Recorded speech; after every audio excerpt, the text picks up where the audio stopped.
Wherever you sit, stand, whatever you touch, there is memory and transaction happening all the time. It must be a conscious process. If it's a compulsive process, then you will pay the price for it. It is not that this is sin, that is sin. The question is, what is your priority in your life?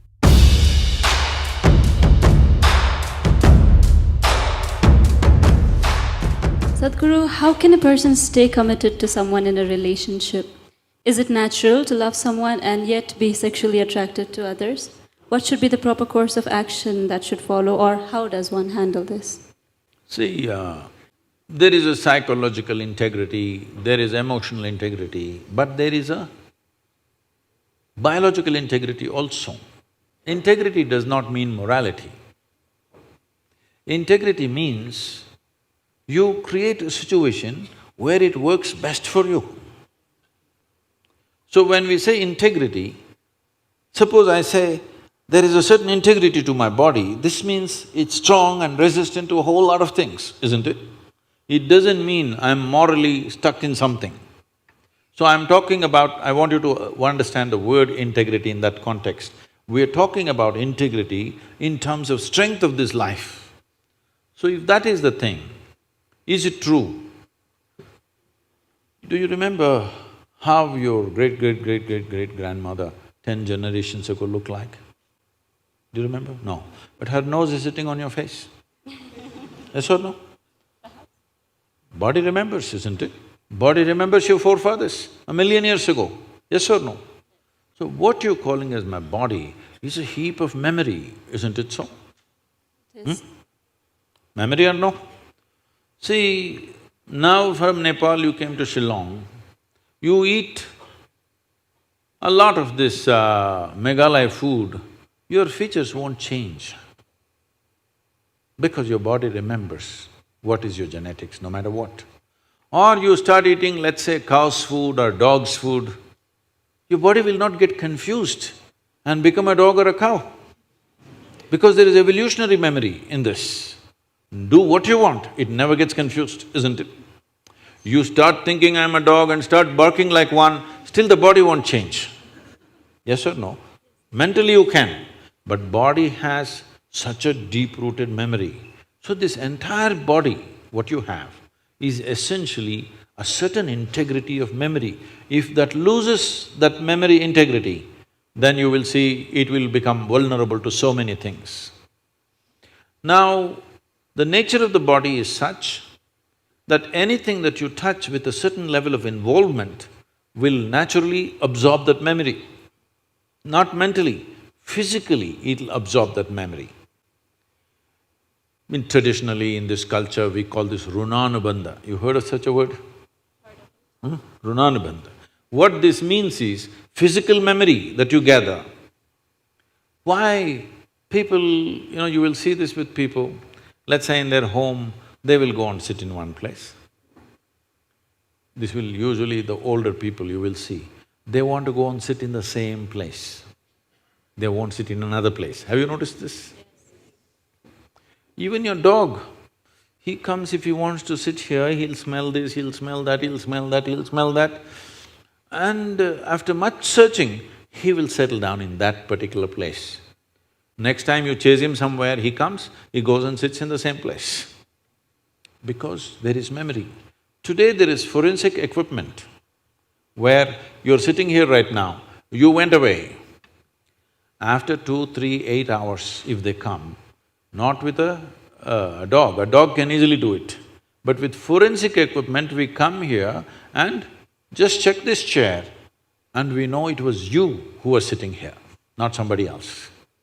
So there is memory. Wherever you sit, stand, whatever you touch, there is memory and transaction happening all the time. Well, you come from Nepal, in India also it's very much there, in south is very strongly there, north maybe it's become weakened. People never give salt to another person. Do you know this? Here also? If somebody gives you salt, you say, please keep it there. Because there are certain materials which transmit memory much better than others. Salt, sesame seeds, lemons, like this if you give traditional people, they'll say, keep it there, I will take it. because they don't want to develop Runanubandha with you. Now, in India, if you see older generation of people, if you try to shake their hands, they'll do like this, because they don't want to get Runanubandha with you. Because the idea is to keep the integrity of your body's memory in such a way that it doesn't become vulnerable to other things, that you become a very integrated life.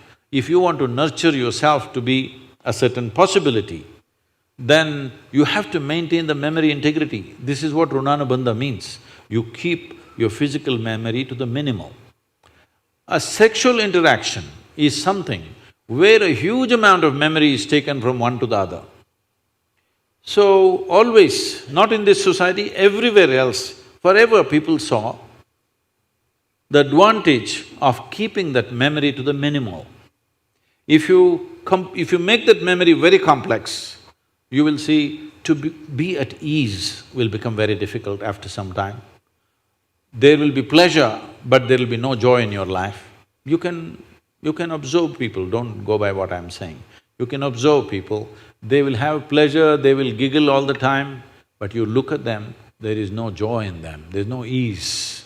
Because the ease will go away with excessive memory. This is not only with sexuality, there are many other things that you do like this. Right now you see this very much in the Western societies. Wherever I go, especially in America, people will come, "Sadhguru, where is my hug?" I say, "It must be with you. Why is it with me?"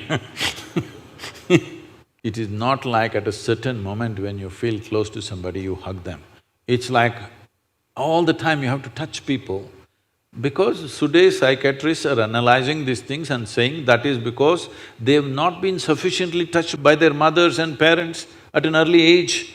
When they grow up, they're desperately longing to touch somebody all the time. All these things have a serious impact on one's life. How much physical contact when the child is born, this will determine how much physical contact they will long for later on. And the memory of what an infant picks up from the mother at that time, because till a child becomes 4.5 years of age, in many ways, energy-wise, it's not a separate life. It's still attached to the mother's body. Actually, if by nature if people go till then, they must be drinking the mother's milk and connected up to 4.5 years, that's how naturally it was. So, the energy doesn't mature. At that time, more and more memory that you get from the mother is better and better to strengthen this. But once the child begins to move out and becomes an individual, life is organizing itself. People come to me and say, "Sadhguru, can you bless my daughter, can you bless my son?" First thing I ask is, how old? If they say 15, 16, 18, all right. If they're over 21, I say no. Because me blessing you, blessing will not go to your child. You may still think emotionally that's my child, but as far as life is concerned, it's become fully separate. Generally, the course of life is considered to be approximately 84 years or 1008 cycles of the moon. The cycles of the moon and our body is very directly connected. Only because our mother's bodies were in sync with the cycles of the moon, we are born, otherwise we wouldn't be born, isn't it? Hello?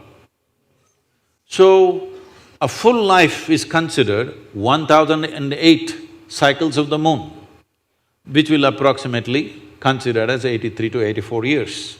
So if one crosses 84, it's considered a full life. In this, the first quarter is the only time when it is connected to parentage. After that, the child must move, because energy-wise, you cannot connect those two lives anymore. So that is when the longing, if you have not created enough integrity within yourself, the longing for another body multiplies. Even though the hormonal phase may be higher between 15 to 20, the longing to bind and bond with somebody increases after 21 years of age, because unknowingly you're like a satellite who fell off the main mother. You come off the motherboard. Now you want to attach to something unless you find some integrity. This is why between 12 and 18, one must do lot of sadhana to strengthen the body. so that you don't desperately bind yourself to something or somebody. You must consciously, if you wish to take a partner, it must be a conscious process. If it's a compulsive process, then you will pay the price for it. This is not a question of morality. It is not that this is sin, that is sin. The question is, what is your priority in your life? If your priority is to make this life rise to a higher possibility, then you must be conscious. If you want to somehow live and go, it's okay.